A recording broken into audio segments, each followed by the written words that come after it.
some of the steps that can be taken in order to improve New Jersey's business climate?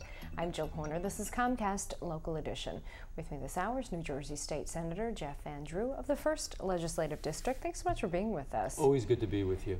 Outside of the state, New Jersey is not necessarily known as a business-friendly state compared to some of our neighbors. Right. What are some of the things that can be done in order to potentially attract new businesses and then in turn create jobs?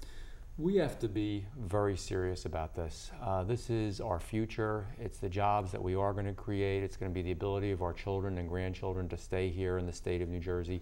And Jill, we have all the potential. We geographically are located in a great place. We have a very educated workforce, a good workforce that's paralleled by almost no one anywhere.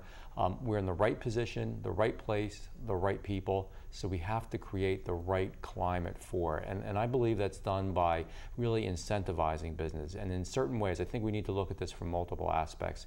We have to create more efficiency in the regulatory system, Jill. You know, there are so many levels of regulation, and I have this discussion with folks very often, and we'll talk about the Department of Environmental Protection, for example. Folks will say, well, we need to protect our environment. We do. Absolutely, we need to make sure that our environment is safe, that it's clean, that it's good.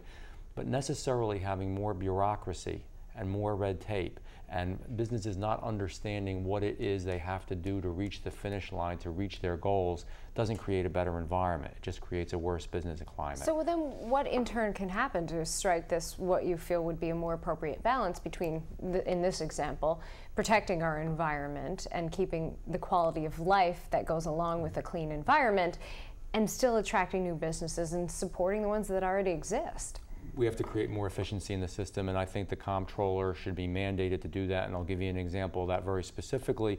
When we're dealing with the DEP, there should either be a yes answer or a no answer. So if I want to build something, do something, produce something, tell me what it is I have to do. Make the finish line very clear, make it attainable. If it's something that's truly not appropriate, and some things are not appropriate sometimes for New Jersey for a host of reasons, then say this is something that you can't do. If you do want to reach that goal and you do want to produce this, this is what you need to meet. And we're going to make sure that our regulatory process is done in a timely way. If you meet the specifications that we require, we'll get you your permits quickly. You fulfill the requirements of the permits, you can go forward and build your project. That's what we need to do, and there's no reason that we can't do that. What about the idea, you said incentivizing businesses to start here or relocate here? What are some of the steps that can be taken in order to put those incentives in place and yet still generate the revenue that the state needs in order to meet things like your general fund? It's a good question, and there are good answers for it, and we're doing some of it in New Jersey, but not nearly enough. If you're going to build a business in New Jersey that's going to produce high-quality jobs for people that are going to have full-time jobs, where they're going to have benefits and a pension system, and you're going to actually create those jobs for a number of people, you should absolutely get tax incentives, tax breaks, and tax relief for a certain number of years so that you do locate here. That's just one example of what you can do. Often there are loans. The EDA is doing, the Economic Development Authority is doing some of that now. We are doing some of it.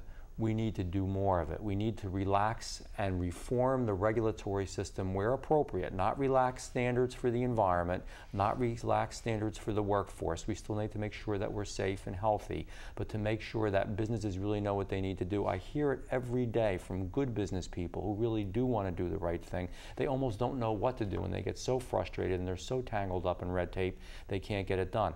We've got to stop doing that. I want New Jersey to be #1. I want us to have more jobs, better businesses, more opportunity for our people. And if we have all that, we're going to produce more tax revenue. We're not going to have the budgetary issues that we have all the time. We just have a short time left, but the idea of using the comptroller is something that we've talked about in the past, but can that help to create efficiencies in other areas as well? It sure can. I mean, we should be going through every department, every level of government itself should be made more efficient, more user-friendly, better for people. Whether somebody's going for a homestead rebate or a permit to build a factory, we've got to make it more user-friendly. We can do it. All right, thank you so much. Thank you. We've been talking with New Jersey State Senator Jeff Van Drew of the 1st Legislative District. I'm Jill Horner.